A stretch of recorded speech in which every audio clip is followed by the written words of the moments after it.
Y en estos momentos estamos con Gabriel Ben Tasgal, especialista en Medio Oriente. Muchas gracias, Gabriel, por atendernos aquí en Radar 24. Un gusto, gracias.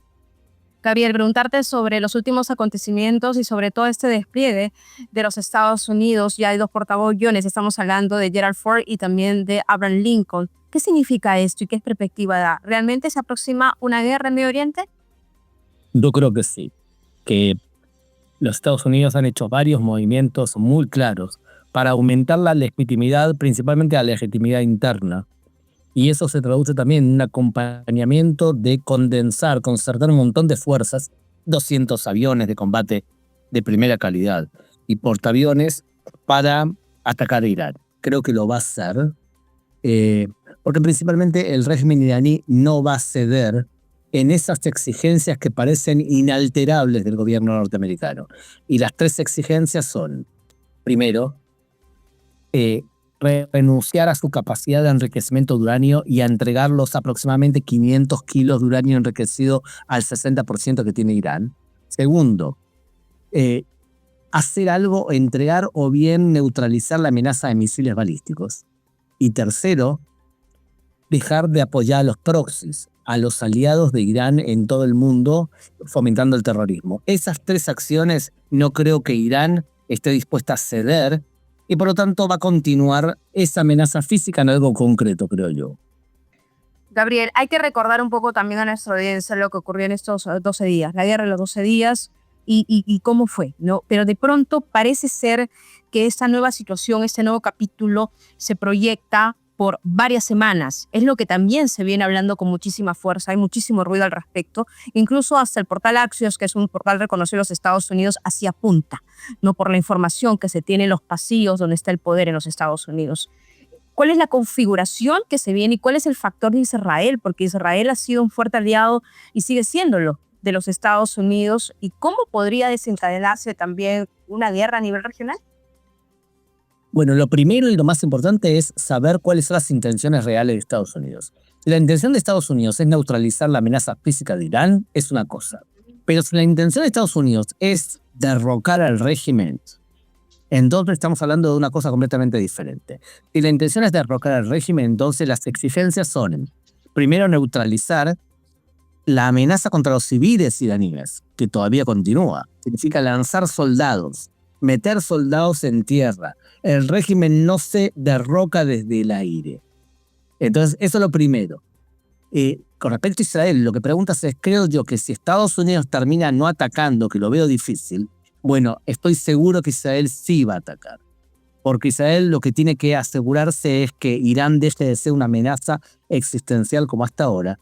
Y lo que ha hecho hasta ahora es neutralizar la capacidad defensiva de Irán y debilitar su capacidad nuclear. Pero todavía el trabajo no está terminado. Creo yo que para Israel es un tema mucho más importante que para Estados Unidos. Ahora, Gabriel, muchísimo se ha hablado también sobre la capacidad de enriquecimiento de uranio por parte de Irán.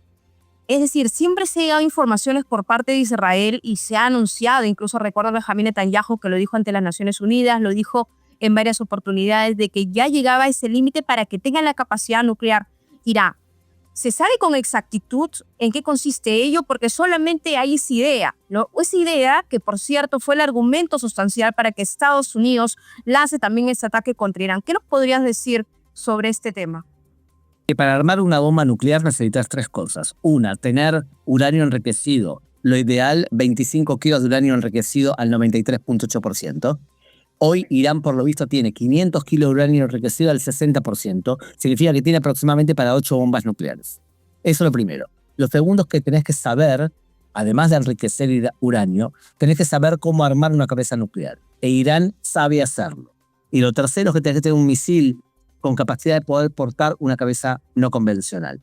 Irán también tiene eso. O sea, tiene la capacidad para enriquecer, tiene una cantidad suficiente para producir y sabe cómo ejecutarlo. Es por eso que como el ataque anterior, como dijiste antes, la guerra de los 12 días, logró debilitar la capacidad para enriquecer uranio, logró destruir capacidades militares e intenciones también. Porque si tú matas a los generales y a los científicos que están detrás del plan nuclear, estás atentando contra las intenciones. pero no se terminó el trabajo. O sea que Irán sigue anunciando su deseo de seguir adelante con su plan nuclear y no está dispuesta a ceder. Es por eso que es de prever que alguien tome cartas en el asunto. Si no va a ser Estados Unidos, estoy convencido que va a ser Israel. Muchas gracias por estas precisiones, Gabriel, y preguntarte, porque es un tema que ya lo has tocado, pero me gustaría mayores detalles, ¿no?, y alcances para poder explicar al auditorio acerca de estas alianzas o los proxies de Irán. Proxies que se ha visto también la actuación por parte de ellos en esta guerra de los 12 días y que todavía continúa una persistencia. ¿Es así? ¿El peso y la solidez de estos proxies por parte de Irán continúan, permanece? ¿Y cuál es el grado también? ¿Deberíamos preocuparnos el mundo sobre esto? Muy bien, muy buena pregunta. Mira, Irán creó una estrategia, que es la estrategia del pulpo, en donde ellos son la cabeza y los brazos ejecutores hacen las acciones y no pagan ellos las consecuencias. Entonces, hasta el 7 de octubre, los proxies lejanos eran los hutíes, que recibieron armas en Yemen muy precisas, y también Hamas, que recibió unos $500 millones y armas por parte de Irán, pero principalmente la joya de la corona era Hezbollah en el Líbano y Assad en Siria. Evidentemente también está un proxy que es las milicias chiitas en Irak. Después del 7 de octubre, después del atentado de Hamas, Israel primero debilitó mucho a Hamas y después debilitó muchísimo a Hezbollah. Como debilitó a Hezbollah, cayó el gobierno de Assad. Y los hutíes casi tanto reciben también su golpe. Ahora Israel fue por la cabeza del pulpo, por Irán. Es decir, todo el sistema del pulpo fracasó y se debilitó. ¿Siguen siendo una amenaza? Sí.